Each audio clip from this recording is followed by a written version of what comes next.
오늘 하나님께서 주시는 말씀 창세기 말씀 보겠습니다. 창세기 3장 창세기 3장 16절부터 창세기 3장 16절부터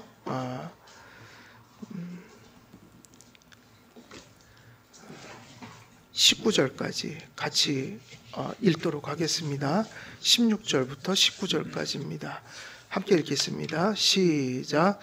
또 여자에게 이르시되 내가 내게 임신하는 고통을 크게 더하리니 내가 수고하고 자식을 낳을 것이며 너는 남편을 원하고 남편은 너를 다스릴 것이니라 하시고 아담에게 이르시되 내가 내 아내의 말을 듣고 내가 내게 먹지 말라 한 나무의 열매를 먹었은즉 땅은 너로 말미암아 저주를 받고 너는 내 평생에 수고하여야 그 소산을 먹으리라. 땅이 내게 가시덤불과 엉겅퀴를 낼 것이라. 내가 먹을 것은 밭의 채소인즉 내가 흙으로 얼굴에 땀을 흘려야 먹을 것을 먹으리니 내가 그것에서 취함을 입었음이라. 너는 흙이니 흙으로 돌아갈 것이니라 하시니라. 아멘. 오늘은 저희들 16절 하반절 볼 차례입니다. 우리가 지난 시간에 어디까지 설교를 했냐면요. 또 여자에게 이르시되 내가 내게 임신하는 고통을 크게 더하리니 내가 수고하고 자식을 낳을 것이며 여기까지 이제 설교를 했고요. 그리고 오늘은 너는 남편을 원하고 남편은 너를 다스릴 것이니라 하시고 요 말씀까지가 여자에게 주신 이제 그 보편적으로 믿는 자나 안 믿는 자나 아담 안에서 모두가 타락한 세상 속에서는 모두가 이 땅에 사는 한 겪어야 되는 또 하나님께서 주신 어찌 보면 징벌적인 어떤 고통들이면서 또 한편으로는 이것이 타락한 자들에게 하나님이 타락하기 전에 주신 해산과 노동의 어떤 축복이 유지되는 걸 누리는 방식이기도 한 거예요. 그러니까 양면성을 다 가지고 있다. 그래서 한편으로는 징벌이지만 타락한 자들은 이러한 방식으로 또 여전히 이 축복을 사실은 계속 누리고 있다는 거예요. 그래서 지난 시간에는 이제 지금도 여자에 관련된 거지만 지난 시간에는 무엇이 핵심이었냐면 해산의 고통이었죠. 근데 이번에는 여전히 그 말씀에 이어지는 맥락을 해서 또 이 타락한 세상 속에서 모든 사람들이 겪어야 되는 보편적인 그 고통, 또 타락한 이후에 우리에게 징벌처럼 찾아온 어떤 그러한 상태, 그러나 이 모든 것들 속에서 하나님의 축복이 또 여전히 흘러가고 있다는 것을 우리가 기억하면서 이번 이 16절 하반절에서 얘기하고 있는 두 번째 그 내용이 무엇이냐? 그거는 이제 부부 사이에 찾아온 어떤 그 갈등이에요. 고통이에요. 그래서 이 부분은 바로 이 아담과 하와가 타락하기 직전까지 그 부부 사이에 하나님이 베풀어 주신 질서와 관계성 그리고 축복, 이 모든 것들에 들어온 어떤 고통인 거예요. 그러니까 이 말씀은 적어도 아담과 하와가 타락하기 전에 우리가 창세기 1장과 2장에서 부부관계에 대한 그 본질을 많이 이야기를 했잖아요. 그것에 대한 어떤 지금 어떤 어둠이 그 안에 들어왔다. 그러니까 2장까지의 부부 모습은 이제 우리는 그 이상적인 모습을 찾을 수는 없어요. 그러니까 이거는 아무리 이 땅에서 아름다운 가정을 이룬다 해도 그 아담과 하와가 타락하기 전에 한 사람은 머리의 역할을 하고 한 사람은 돕는 배필의 역할 속에서 한 몸을 이루라고 하셨을 때 그때 그 안에서 이루어졌던 모든 긍정적인 모습은 이미 깨져버렸다. 그러니까 그 이후에 에덴이 타락하기 전에 있었던 부부관계는 사실은 완전하게 복원이 될 수 있는 걸까요? 없는 걸까요? 없어요. 그래서 그것은 우리가 경험할 수가 없는 거예요. 그러니까 누구나 결혼을 하면 뭐가 오는 거죠? 갈등이 생기는 거예요. 물론 그것이 더 큰 사람들이 있고 그게 조금 약한 사람이 있을 뿐이지, 지금 이러한 소위 부부관계 속에 들어온 이러한 부조리들은 사실은 원죄를 가지고 태어난 두 사람이 만나지 않는 이상, 다시 말하면 원죄를 모두가 가지고 있기 때문에 원죄가 없는 사람이 아닌 이상은 그런 이상적인 부부관계가 사실은 우리는 경험할 수 없는 거라고요. 그래서 누구나 결혼을 하면 이런 모든 것들에 대한 어느 정도의 그러한 어려움들을 극복하면서 살아가는 게 지금 이 땅에서 존재하는 부부관계인데, 믿음으로 가장 잘 살았던 아브라함에게도 이런 관계가 있었어요, 없었어요? 그러니까 이런 부조리가 있었죠. 왜냐하면 서로들, 아내는 남편에게 죄를 졌고 남편은 아내에게 죄를 진 적이 다 기록되어 있어요.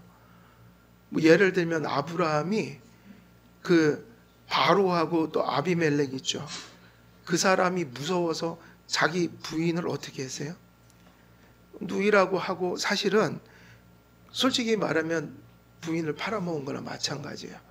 그것 때문에 부인이 아비멜렉한테 더럽혀질 뻔했던 몇 번의 위험이 있었고, 그거를 그 온유한 사람 이삭도 반복을 했어요. 또 그리고 아브라함의 부인이었던 누굽니까? 사라는 남편에게 큰 잘못을 저질렀어요. 하나님의 약속이 더디니까 자기 종의 부인을, 종을 주워갖고 하나님 약속이 이렇게 어그러지게 만들어버리는 죄를 범했다고요. 그 이스마엘을 낳아버렸잖아요. 성경의 모든 부부들은, 아무리 경건한 부부들도 다 이런 때때로의 실수와 서로에 대한 죄를 다 가지고 있고, 성경에서는 정말 필요한 것만 썼지 일상에서 일어나는 그 많은 사연들을 쓰지는 않았을 거란 말이에요. 여기서 얘기하는 것은 타락하기 직전까지 있었던 부부관계의 그 이상적인 것들 속에 이상이 생겼다라는 얘기예요. 그리고 그것은 타락했기 때문에 당연한 결과이면서 또 누구의 징벌적인 어떤 고통들인 거예요. 하나님이 허락하신 거예요. 그리고 그러한 것들 속에서도 이제 크리스찬들이 기억해야 될 것은, 그래서 이러한 것들의 이상적인 모습은 어떤 가정에도 존재하지 않으니까 결국 부부가 지금까지 잘 살아왔다는 것은, 우리가 보통 얘기하는 검은 머리 팥불이 되도록 죽을 때까지 두 손 꼭 잡고 살아간 것은 서로 간의 수많은 그 희생과 자기 부인과 이런 것들이 사실은 끊임없이 일어났던 거예요. 그 가정 속에 그게 있었던 거죠. 서로를 인내해주고 이해해주고 참아주고 이런 것들이 존재했던 거예요. 그러니까 이제 기독교인들은 이걸 넘어서서 은혜라는 것이 이제 가정에 적용된다면, 바로 은혜는 이 크리스찬 가정의 이러한 부조리를 회복하는 그 근원이 된다. 그래서 기독교 가정은 죄로 인해서 이렇게 들어온 부부 사이의 부정적인 관계가 하나님의 복음으로 늘 회복되는 모습으로 가야 돼요. 이해가 되시죠? 복음은 가정을 회복시켜야 된단 말이에요. 언제로요? 타락 이전의 모습을 우리가 죽을 때까지 완전히 경험할 수는 없어도 그거를 회복시킬 수 있는 유일한 길은 복음밖에 없다. 그래서 기독교인의 가정은 우리 안의 죄성이 가정에 가지고 온 어둠들을 깨달아야 하고, 불신자들보다 훨씬 많이요. 그리고 그리스도의 은혜가 그런 것들을 고쳐가야 된단 말이에요.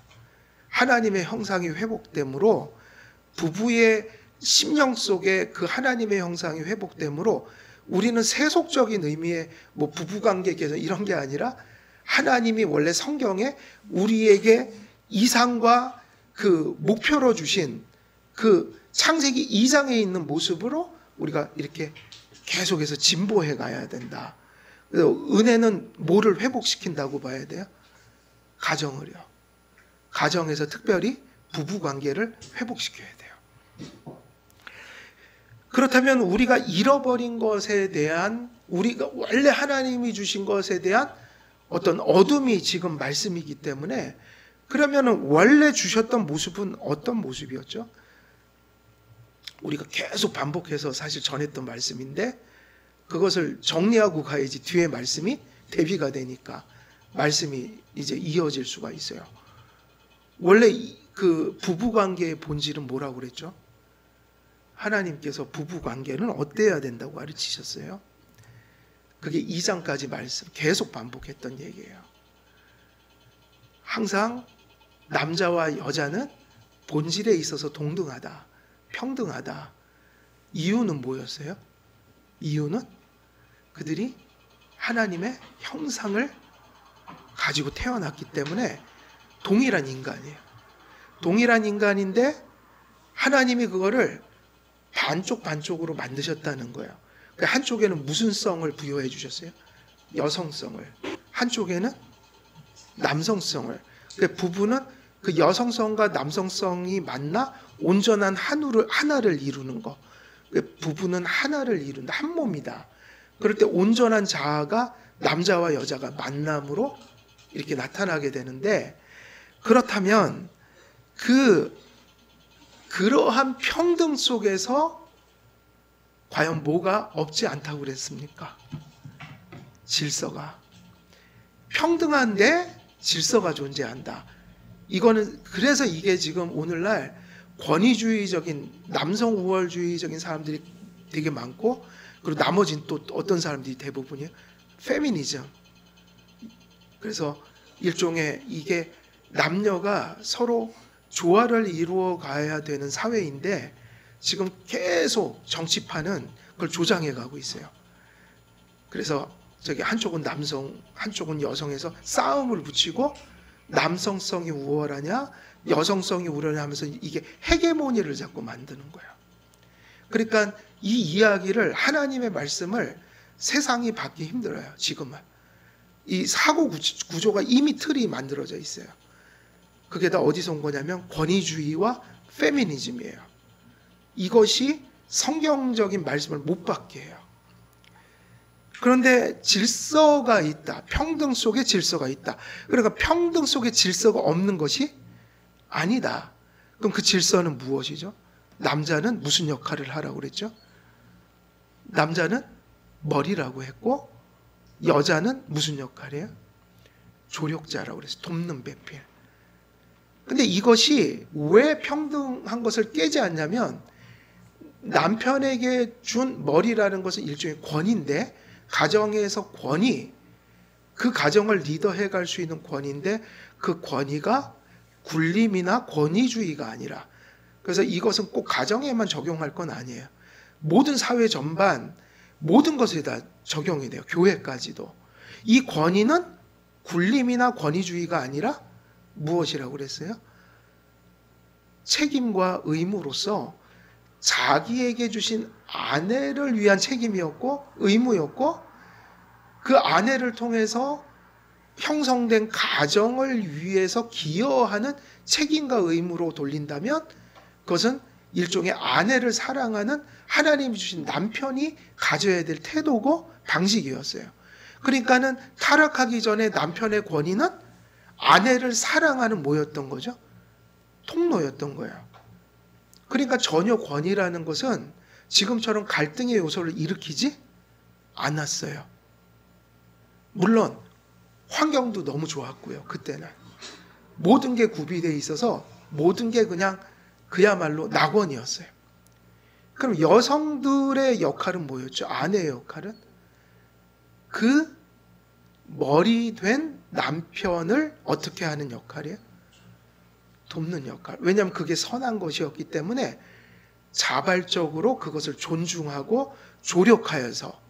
그래서 이제 여기서 이게 되게 중요한 얘기인데, 왜 크리스찬 가정만이 원래 에덴에서 있었던 그 가정의 원형을 회복해 갈 수 있느냐면, 남편의 역할과 여성의 역할이 지금 말한 것처럼 너무 긍정적인 모습으로 서로에 대한 사랑의 통로로서 역할을 했지만 중요한 건 그 남자에게 머리가 되게 하고 여자에게 조력하게 했을 때 그 남녀가 모여서 이루는 것은 인간의 뜻이었나요? 하나님의 뜻이었나요?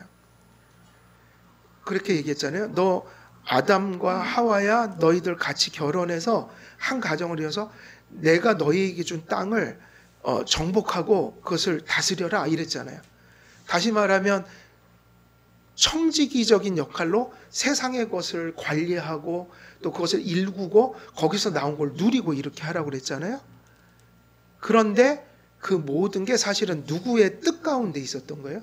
하나님의 뜻. 그러니까 남자의 역할이든 여자의 역할이든 그 남자의 역할과 여자의 역할이 합쳐져서 사실은 누구의 목적을 이루는 것이었어요?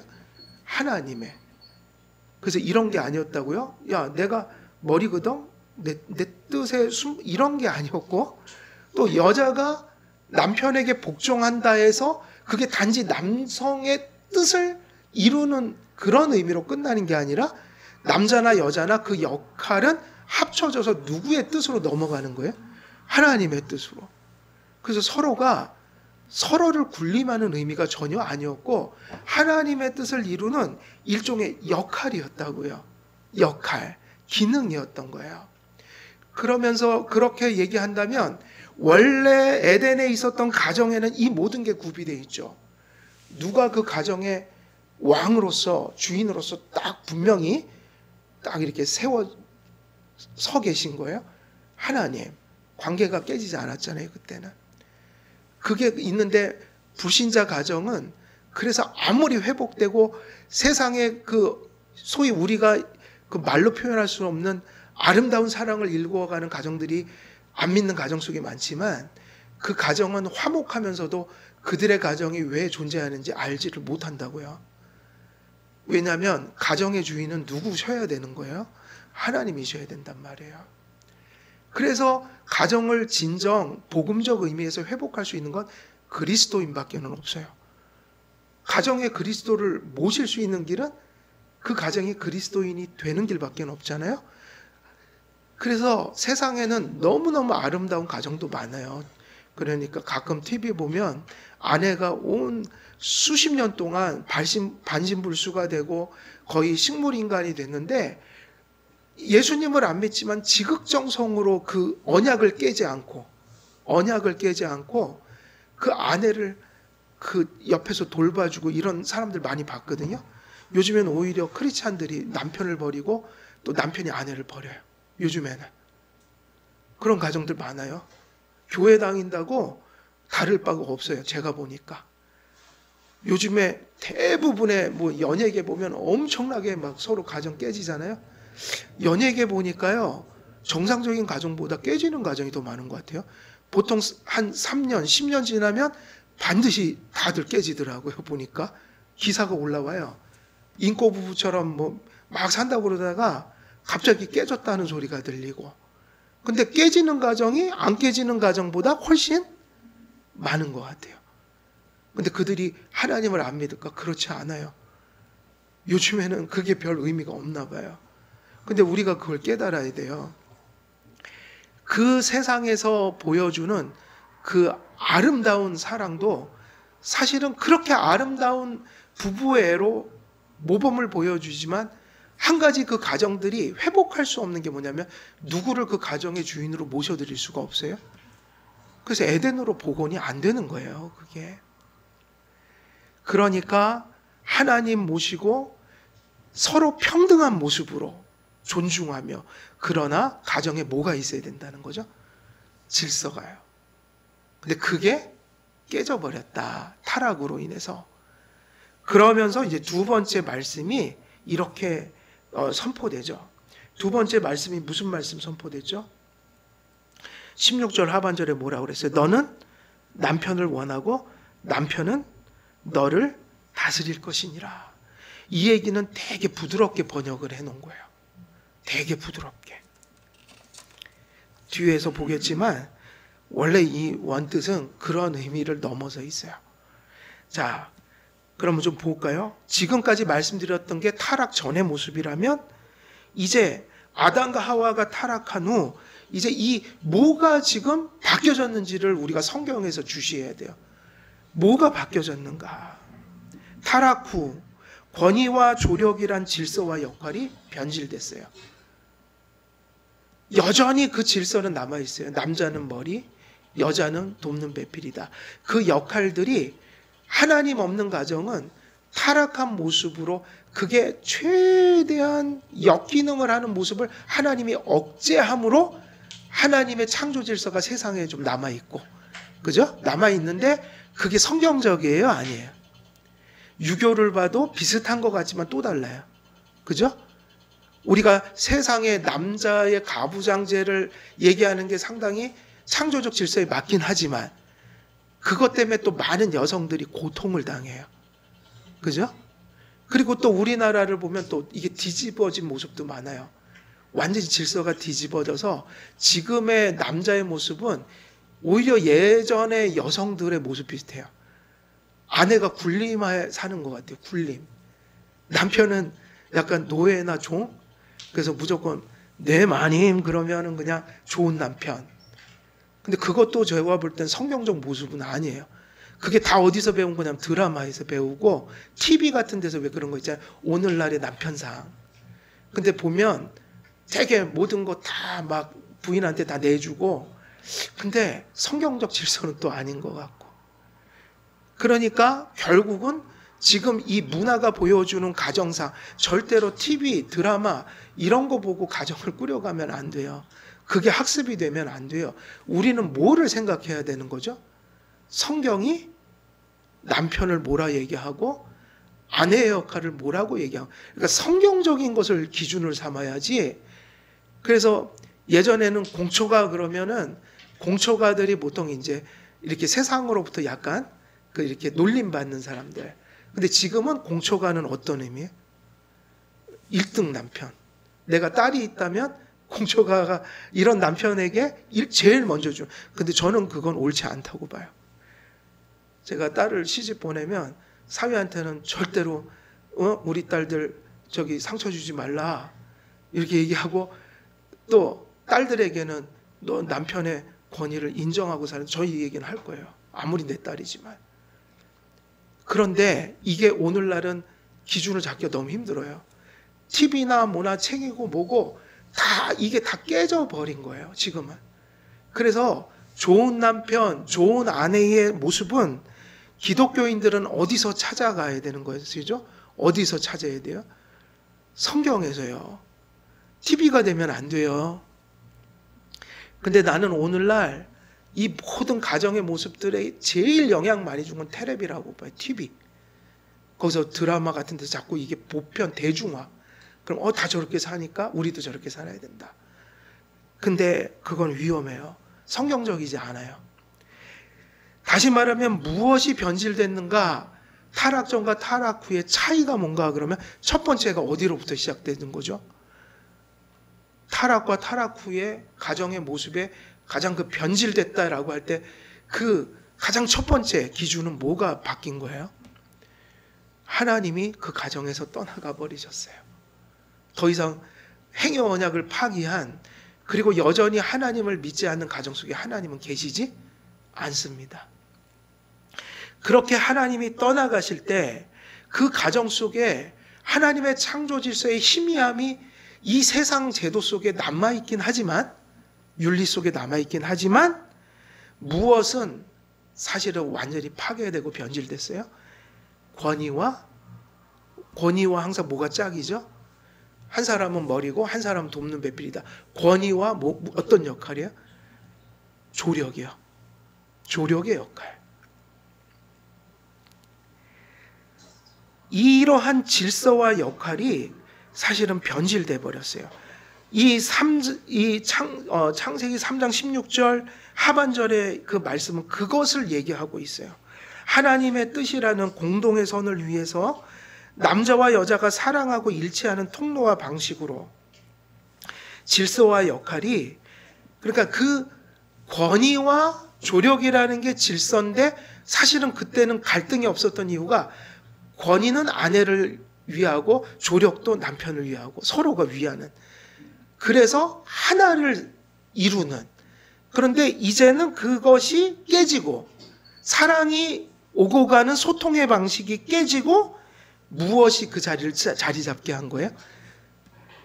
권위와 조력이라는 것이 이제 무엇이 들어와 버렸어요? 그 이상적인 모습 속에 자기 중심성과 이기심이 들어온 거예요. 권위가 자기 중심성과 이기심에 붙들리면 그 권위가 누구를 사실은 괴롭히는 것이 될까요? 권위를 행사하는 사람에게. 똑같잖아요. 원래 이게 이상이잖아요. 대통령, 왕, 뭐 수상, 이런 세상의 권위 제도가 원래 누구를 위하고 돌보는 제도인 거예요. 백성이요. 근데 그게 자기 중심성과 이기심으로 사로잡히면 그 통치가 뭐가 돼요? 백성에게 고통이 된다. 그래서 권위 속에 자기중심성과 이기심이 들어와서 이제 권위는 무엇으로 이제 바뀌어버렸을까요? 권위주의예요. 권위주의. 그리고 굴림이에요. 그리고 조력 속에 자기중심성과 이기심이 들어가니까 뭐가 발생하죠? 탈권위와 권위를 부정하는 거. 탈권위와 그리고 모반이죠. 다시 말하면 권위를 뒤집어 내가 올라갈 거야. 이러한 모습들이 이제 이 세상에는 보편성이 된 거야. 그래서 어느 나라건 항상 세상 역사, 과거 역사, 뭐 우리나라나 뭐 저기 서양 역사나 고대 뭐 바벨론 맨날 반역이에요. 맨날 반역. 밥만 먹으면 반역이에요. 우리가 성경의 열왕기상, 열왕기하 뭐 이런 데 읽어보면 끊임없는 반역이 일어나요. 그리고 또 이 왕들은 또 계속 무슨 짓을 해요? 아합 왕 같은 사람들은 폭정을 하죠. 폭정을 해요. 그게 다 같은 거라고요. 그러니까 이 얘기예요. 가정에서 머리에 대한 이해가 잘못되고 조력하는 것에 대한 이해가 잘못되고 본연의 그것이 원래 하나님이 주셨던 그 모습으로 이렇게 오퍼레이션 되지 않으면 항상 그것이 가정에 뭐를 가져온다고요? 갈등을 가져오죠. 갈등을 가져오죠. 권위와 조력은 권위주의와 탈권위 혹은 권위를 거부하려는 부조리가 되었고, 왜냐하면 권위는 아내를 위한 거고 조력은 남편을 위한 것으로 하나님이 이렇게 퍼즐처럼 맞춰놨는데 이제 무엇이 역전이 돼버린 거예요? 변질된 거예요? 서로를 위한 것이 나를 위한 것이 되니까 더 이상 이제 그것은 사랑의 뭐가 될 수가 없어요? 통로가. 그래서 실제로 우리나라는 지금 현대사는 이거에 물들어 있고 지금 놀랍게도 이 두 가지가 같이 공존한다. 초기에는 권위주의가 사람들을 괴롭혔지만 어느 날 민주주의가 됐다고 사람들이 되게 탈권위적인 모습으로 뒤바뀌었고, 저는 그게 옛날 제가 9.2 군번인데 그때 좀 신세대라는 말이 막 돌기 시작했어요. X세대. X세대라는 말이. 그때부터 제가 봤을 때는 탈권위적인 현상들이 많이 일어났어요. 규범이나 권위나 이런 걸 막 무시하고 학교는 그때부터, 그 전까지는 선생님들이 폭력을 행사하는 학교였어요. 제가 고등학교 때는 어떻게 때렸냐면 그냥 아침에 제가 면목동 살았거든요. 면목동에서 청량리까지 적어도 한 40분은 걸려요. 근데 아침에 만원 버스에 막 그냥 엄청나요. 그냥 그러니까 지각을 하겠어요, 안 하겠어요? 누가 뭐 늦게 나와서 지각하네요. 버스가 만원에서 못 하니까 지각을 하지. 그러면 지각하면 가면 그날 매일 대걸레가 바뀌어요. 대걸레 빼갖고 막 두들겨 패시는데 엉덩이 막 그거 몇 대 맞으면 부러져 버려요. 그것도 못 참으니까 나중에 이거로 막 찍더라고요. 이런 식이에요. 이렇게 때리고 발 뭐 무릎으로 때리고. 그러니까 이게 학교가 완전 제가 볼 때 솔직히 말하면 옛날엔 폭력 학교 맞아요. 선생님들이. 근데 요즘에는 이제 뒤바뀌었어요. 선생님 권위라는 게 완전히 짓밟히고 있어요. 그러니까 이게 참 어려워요. 저 같은 사람은. 둘 다 나쁘다고 하니까. 권위주의도 잘못됐습니다. 요즘에 교권이 무너졌습니다. 근데 이렇게 두 개 다 얘기하니까 아무 편에도 못 껴요. 한쪽만 얘기해 주길 바라더라고요, 사람들은. 근데 놀랍게도 권위주의와 탈권위 시대가 이렇게 되면 그냥 탈권위만 있는 게 아니라 자기에게 유리하면 권위주의가 되고, 그리고 이제 내가 권위를 받을 땐 탈권위를 주장하는, 이해가 되세요? 지극히 이기적이고 자기중심적인 것 속에서 권위와 탈권위를 같이 가지고 있단 말이에요. 그러니까 아이들의 예전에 그 일그러진 영웅들이라는 책 있죠. 거기 보면 그놈들이 선생님 권위는 인정 안 하면서 지들은 선생님들보다 더 무서운 권위를 갖고 애들을 막 지배하잖아요. 이해되세요? 그런 모습인 거예요. 선생님 말은 안 듣고 지는 애들을 지배하고. 일그러진 이 영웅이라는 게, 근데 그게 사회로 그런 모습이 확장되면 이게 숨막히는 사회라고요. 그게 다 어디서 온 거냐면 선한 권위를 잃고 선한 조력을 잃을 때 지금 이 사회는 권위주의 내지 탈권위, 이 둘 중에 하나를 왔다 갔다 하는 이런 모습으로 지금 존재하고 있다. 근데 이것이 사회적인 것을 넘어서 가정으로 들어왔을 때 하나님은 이것이 되게 지금 진중한 얘기를 하고 계신 거예요. 권위와 조력은 권위주의와 탈권위 혹은 권위를 거부하려는 부조리가 되었고, 남자가 여자를, 여자가 남자를 사랑하고 섬기는 방식과 역할에서 서로가 지배력을 획득하려는 투쟁과 갈등과 충돌로 전략하고 말았다. 그래서 권위나 조력이나 이제는 그것이 서로를 향한 사랑의 통로가 아니라 일종의 권위는 군림하고 조력자도 이제 군림하려는 개념으로 다 이것이 뒤죽박죽 돼버렸다. 이것이 언제 모습이라는 거예요? 바로 타락하고 바로 그때의 모습이 이것이 인류사 속에서, 가정사 속에서 시작되었다. 그래서 가정의 이 전쟁이 여기서부터 시작이 됐고, 그리고 사실은 지금도 많은 가정들이 엄청나게 갈등을 빚는 것은 TV를 보면 뭐 이런저런 구체적인 것 갖고 얘기를 하지만 저는 여기에 있다고 보는 거예요. 항상 저는 사회, 가정, 교회의 모든 문제가 권위에 대한 해석이 잘못됐기 때문에 발생하는 부모님과 자녀 관계, 부부 관계, 이 모든 것들이 바로 권위에 대한 이해로부터 탈선되면서 시작된 것이다. 전 밖에서 계속 이 얘기를 계속 얘기하고 있어요. 밖에서도. 오늘날, 실로 오늘날 우리가 사는 세상에는 선한 권위가 희귀하고 선한 권위에 순복하며 조력하는 덕이 희귀해졌어요. 선한 권위는 권위주의로 전락했고 선한 권위에 대한 순복과 조력의 덕은 탈권위로 전락해버리고 말았습니다. 그러니까 자녀들과 부모의 전쟁이 어디서 일어나요? 부모는 내 권위를 인정해달라고 그러고 자녀들은 어떻게 하죠? 나는 그거 인정 못해. 근데 실제로 들여다보면 권위를 어떻게 행사할 것인가를 우리가 성숙하게 가지고 있지 못한 거예요. 그 권위를 행사하는 모습이 나도 어떻게 할 줄 모르겠는 거예요. 하고 나면 권위주의고 또 안 할래니 방임이고 이러지도 못하고 저러지도 못하고, 그리고 아이들 책임도 크죠. 아이들이 선한 권위를 행사한다고 해도 아이들은 이미 뭐에 이게 딱 자율성과 탈권위에 사고가 붙들려 있어서 선한 권위를 받으려고 하지도 않는 상황이 돼버린 거예요. 그래서 권위는 어느덧 누군가를 위한 사랑과 책임과 의무로 표출되지 않고 군림하고 자기만족을 위해 남용되는 권위주의로 전락했습니다. 순복과 조력의 덕은 멸시당하고 권위를 부정하고 도전하며 전복하려는 탈권위와 무질서가 세상에 팽배해졌습니다. 한 사람의 인격 안에 권위주의와 탈권위가 자기중심성과 이기심을 따라 동시에 발동할 때가 있게 된 것입니다. 그래서 아담과 하와에게 하나님께서 이렇게 말씀하셨잖아요. 너는 남편을 원하고 남편은 너를 다스릴 것이니라 했는데, 이제는 이 얘기예요. 이 말씀이 복음을 듣고 가정이 회복되는 걸 전제로 했다면 이렇게 말씀하지 않으셨을 텐데, 이거는 믿는 자나 안 믿는 자나 함께 이제 가질 수밖에 없는 상황이니까 하나님이 주신 가정은 계속 이어지잖아요. 타락한 이후에도 가정은 계속 명령됐잖아요. 그래서 이 축복은 계속 되는데 이게 이전과 다른 방식으로 유지되게 된다.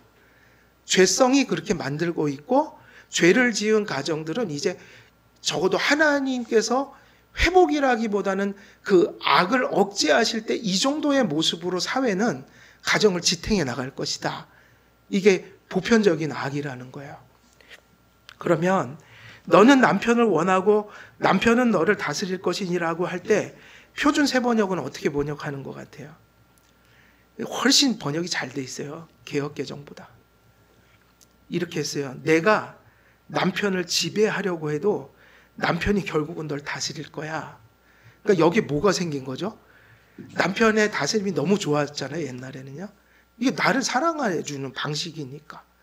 그리고 또 부인은 그것을 인식하고 자발적으로 협력해 줄 때 남편은 또 거기서 뭐를 느껴요? 자기를 사랑해 주는 아내의 사랑을 느끼잖아요. 근데 이제 이미 이게 달라진 모습으로 가게 될 수밖에 없어요. 뭐냐? 적어도 우리가 복음으로 이걸 회복시키지 못한다면 보편 세상은 누구나 다 서로가 헤게모니적인 모습으로 이것이 나타나게 돼서 이러한 갈등과 고통을 어느 정도 지닌 모습으로 결혼 생활을 유지해가고 이걸 조절하면서 가야 되는 상황. 그래서 뭐라고 번역했냐면 내가 남편을 뭐 하려고 해도요. 지배하려고 해도 그러니까 원래 지배하려고 하면 돼요, 안 돼요? 근데 이제 하와는 이렇게 돼버렸단 말이에요. 하와는 남편을 뭐 하려고 해요? 지배하려고 할 것인데 이게 죄성이고 이렇게 하면 안 되는 거죠, 사실은. 그런데 또 한 가지 이렇게 하면 할수록 남편이 너를 어떻게 할 것이다? 다스릴 거. 이 얘기는 또 뭐예요? 굴림은 굴림으로 대항할 것이다. 그래서 이전처럼 남편의 권위가 그저 그렇게 아름다운 모습으로만 오는 게 아니라 강제성을 가진 모습으로 온다. 그러니까 죄의 멍에를 가진 적어도 그리스도 안에서 회복되더라도 이게 여전히 우리에겐 갈등인 그런 죄성이 존재하는 모습이 계속 가정 속에 임할 것이라는 거예요. 공동번역은 더 이걸 리얼하게 번역해놨어요. 뭐라고 했을 것 같아요? 남편을 마음대로 주무르고 싶겠지만 이렇게 해놨어요. 남편을 어떻게 하겠다고요? 마음대로 주무르고 싶겠지만 근데 이게 더 강렬한 해석인데 공동번역이에요. 그러니까 같은 얘기죠, 지금. 이제 여자들은 조력하는 위치에 서기를 이제 더 이상 이거는 이제 끝냈다 이거예요. 이제는 지배하고 싶어 한다는 거예요. 이게 본능적으로 있는 거예요. 처음에 결혼하면 약간 서로 이제 연애할 때는 모든 차이까지 이뻐 보이다가 딱 결혼하면 이제 차이를 가지고 싸우기 시작해요. 네가 좀 고쳐라. 네가 고쳐. 그래서 서로 누구한테 고치라고 그래요? 네가 고치고 네가 희생하고 네가 더 이해. 그러니까 우리는 맨날 떡 먹듯이 얘기하는 게 왜 이렇게 이해력이 없어 당신은 이해를 못해 그러는데 자기는 이해를 하나 그러면 서로가 같이 안 하는 거예요. 서로가 같이 이해 다 안 하는 거죠. 근데 이게 사회생활에서 똑같은 거라고요. 또 사회에서도 계속 그러잖아요. 이기심과 자기중심성으로 살아가니까 계속 그 사람이 나를 이해 안 했다는 거예요. 근데 그렇게 돼버렸어요. 그게 어쩔 수.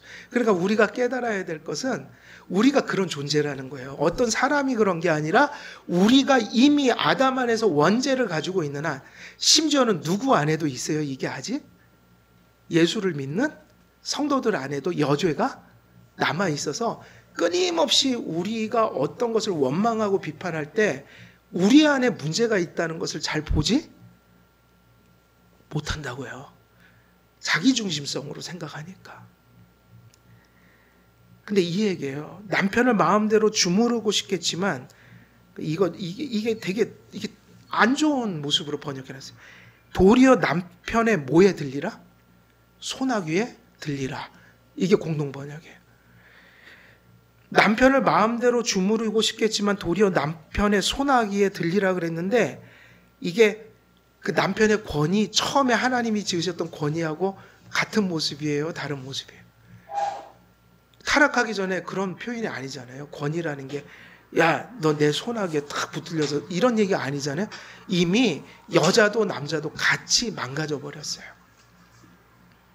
하나님의 억제 속에서 결혼의 아름다운 축복들이 나타나겠지만 이것을 적어도 타락한 세상 속에서 다 극복할 수는 없다. 그래서 세상의 윤리와 도덕과 끊임없는 뭐 상담이니 뭐니 이런 게 일어나서 조금이라도 이런 걸 개선하려고 막 발버둥을 치고 있는 거예요. 근데 교회는 그런 것에 도움도 받지만 더 근본적인 걸 아는 사람들 아니겠어요? 그래서 누구를 바라봐야 됩니까? 성경을 통해서 하나님을 바라보고 하나님께서 처음에 가정을 어떻게 세우셨는지를 보면서 우리는 복음을 받았으니까 회복돼 가야죠. 그죠? 불신자들처럼 그런 모습이 아니라, 그런 의미의 뭐 부부 개선이 아니라 복음적인 의미에서 개선이 돼 가야 되죠. 부부 관계가. 그래서 이런 것이 이제 되게 바뀌어진 거예요. 그래서 세 가지가 바뀌었죠. 하나님이 이제 떠나가셨다. 이게 달라진 거고, 하나님 관계가 파괴되니까 두 번째 찾아온 건 남편의 권위가 권위주의로 바뀌어버렸어요.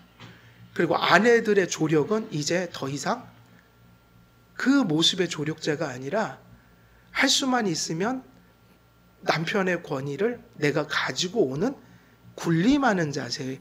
그러니까 이게 뭐냐면 남편은 남편대로, 아내는 아내대로, 그리고 서로가 자기 중심 속에서 권위와 조력을 해석할 때 일어나는 게 뭐냐면 그게 갈등인 거죠. 그리고 충돌인 것이고, 그래서 이게 뭐냐, 사랑의 통로가 될 것이 이것이 부패하면서 헤게모니가 됐다. 헤게모니. 일종의 권력 싸움이 된 거예요. 가정 안에서. 그리고 우리들은 때때로 어떤 영역에서 이 권력을 두고 서로가 이제 싸우는 거야. 이게 네가 가질 거냐, 내가 가질 거냐. 근데 이게 참 어려운 거죠. 이걸 세상 사람들한테 설교하면 못 알아들어요. 못 알아듣죠. 왜냐하면 세상 사람들은 권위, 불평등으로 가요. 질서가 없다는 거예요. 조력, 이거는 여성 비하. 이렇게 가니까 그것이 사랑의 통로였던 질서였다는 걸 알아듣지 못하니까 이 말씀을 알아들을 수 있는 사람들은 누구밖에 없는 거예요? 성도님들밖에. 다시 말하면 창세기 1장과 2장을 하나님이 영감하신 말씀으로 받아들이는 사람들만 그 말씀대로 이것을 가정의 기준으로 가져 들어올 수 있다. 한마디로 얘기하면 이런 거예요. 남편은 아내를 위해서 살아야 되고요. 아내는 누구를 위해서 사는 거예요? 남편을요. 그러니까 이게 정상적인 모습이었다. 그래서 16절에 그 의미는 하나님께서 여자로 하여금 남자에게 복종하도록 하셨다는 뜻입니다. 하나님께서는 여자의 소원이 아직 남편에 의해 좌우될 것이라고 말씀하십니다. 일종의 이런 것에 형적이 남아있긴 한데 이게 창조전처럼 긍정적인 모습이 아니라 되게 부정적인 모습으로. 여자는 자유를, 그래서 여자들이 뭐를 잃게 되는 거예요? 이 말이 맞아요. 남자들이 권위를 군림으로 이해할 때 여자들에게 뭐가 오는 거죠? 그 남편의 권위가 자기를 위해서 희생하거나 책임져 주는 모습이 아니라 여성들의 자유를 빼앗아 가는 거죠. 근데 이게 사회 속에 있어요, 없어요? 이게 엄청나게 많았죠. 여자들을 막 때리고 그 소위 말하면 권위주의적인 모습으로 아내들을 여겼던, 그리고 사실은 우리나라 사회 문제로서 적어도 민주화 막 되고 이제 세상 바뀌기 전까지 사실은 수많은 여성들은 말할 수 없는 한을 가지고 산 것도 사실이에요. 그러니까 이 죄가 이렇게 사람을 만들어 버렸다고요. 여성들에게 자유를 잃게 해버렸다. 그리고 세상이 바뀌면 이제 이것이 어떻게 역전현상이 일어난 거죠. 이제 여성분들이 또 잘못하면 누구의 자유를 뺏어가요? 남성분들의. 회사 갔다 와서 좀 누워있으면 일어나 뭐 이러고 이런 안 되죠. 좀 자유를 좀. 예. 자기 멋대로 행동해서는 안 되는 존재가 되었다는 의미입니다. 하와는 아담의 권위에 순종하고 그 뜻에 따라야 합니다. 이제 하와는 아무것도 제 마음대로 행할 수 없게 되었으며 오직 아담이 원하는 것만을 바라는 자가 되었습니다. 만일 권위주의로 빠진다면, 그러나 엄밀히 말하면 여자는 원래 남자의 권위 아래서 그 조력하는 역할을 가지고 창조되었습니다. 그러나 타락 전과 타락 후는 정말 달라졌습니다. 타락 전에도 권위와 조력이라는 질서와 역할 아래 남자와 여자가 창조되었으나 이때 권위와 조력은 이미 권위와 조력이 아니라 자기중심적이거나 이기적인 모습으로 전락해버렸기 때문에 이미 권위와 조력이 아니게 되는 거죠. 남자의 권위는 여자를 위해 역할했고 여자의 조력은 남자를 위해 발휘되어 권위와 조력의 질서와 역할은 남자와 여자 그리고 그들이 이룬 가정 공동체의 유익이 되고 사랑이 되는 것이었으며 권위와 조력은 단지 사람에 대한 권위와 조력의 질서가 아닌 하나님을 남자와 여자가 함께 지향하는 역할이었고 방식이었고 협력이었습니다. 그래서 타락 전 권위와 조력은 무엇의 딴말로 표현할 수가 있어요? 사랑의 딴말. 권위가 상대방에 대한 사랑이고 조력이 상대방에 대한 사랑이었으니까 결국은 이것이 아무리 흉내를 내더라도 사랑이 딱 빠져버려 의미가 없는 것이죠. 그냥 의식주의가 또 되는 거죠. 예. 그리고 남편의 그리고 궁극적으로는 남자와 여자의 이런 관계와 역할을 통해 하나님의 뜻을 이루는 수단이 권위와 조력이라는 질서의 역할이었다. 그런데 그 남자와 여자가 권위와 조력으로 서로를 사랑해서 무엇을 이루게 만드신 거예요? 가장 이상적인 모습으로, 아름다운 모습으로 거기서 하나님의 뜻이 이루어지게. 근데 이걸 다 잃어버린 거죠.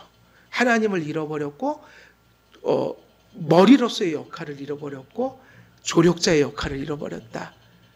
그리고 세상에서 수없는 상담과 답을 내려고 하지만 제가 볼 땐 모든 가정의 문제는 여기서부터 시작이 된다. 다시 말하면 우리는 성경으로 돌아가 회개하고 또 가정이 이것이 완전할 수는 없지만 그저 이 땅에서 완전히 회복될 수 없잖아요. 우리가 죽을 때까지는 그런 죄성을 안고 살아가니까 적어도 용서 안에서 늘 개인의 윤리가 그런 것처럼 가정의 윤리도 마찬가지예요. 용서 안에서 우리가 할 수 있는 최선을 다해서 조금이라도 그런 가정의 아름다운 실제가 이렇게 드러나도록 우리가 이렇게 신앙으로 살아가야 되는 부분들.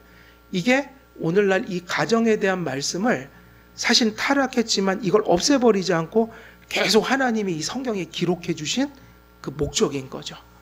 예. 오늘은 시간이 돼서 여기까지 말씀을 전해야겠습니다.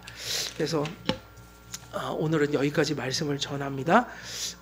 오늘 말씀을 정리하면 오늘 이 창세기 3장 16절 하반절의 말씀은 창조 전의 모습과 창조 후의 모습을 대조시키고 있는 것과 마찬가지예요.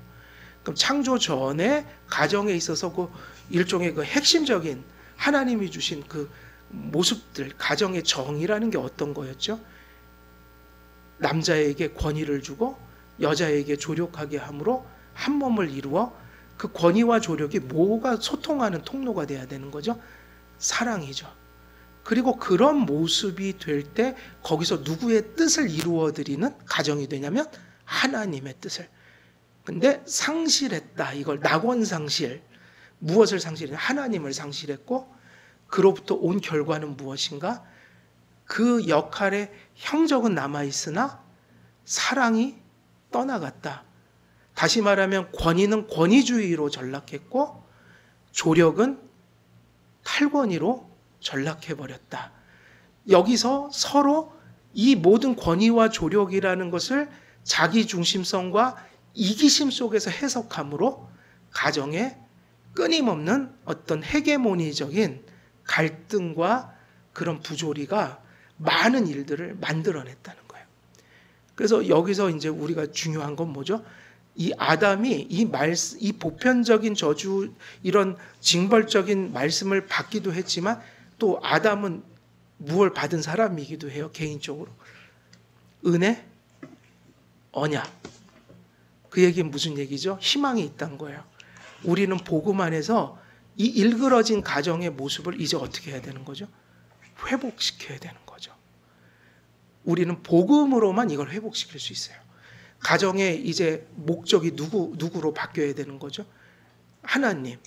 그리고 그 하나님의 영광과 뜻을 이루는 길이 우리 가정이 믿음으로 하나 돼서 그 복음으로 회복이 되어서 다시 한번 하나님이 창조 질서로 주신 남편의 역할과 아내의 역할이라는 것이 그런 질서들이 회복되는 가운데 그 안에서 하나님의 뜻을 이렇게 이루어가는 가정을 우리가 생각하고 사는 거.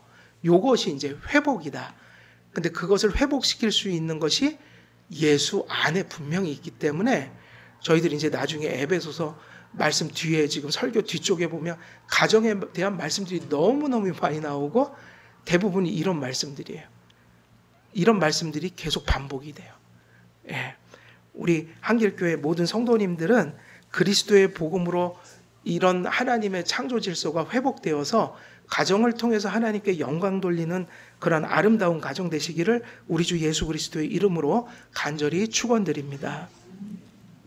살아계신 하나님 아버지, 오늘도 본문 말씀을 통해 가정에 대한 하나님의 뜻을 또 전하였습니다.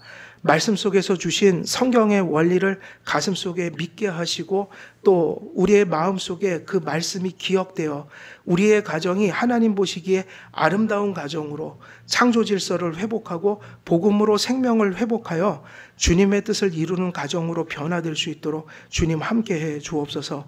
감사드리오며 우리 주 예수 그리스도의 이름으로 기도드리옵나이다. 아멘.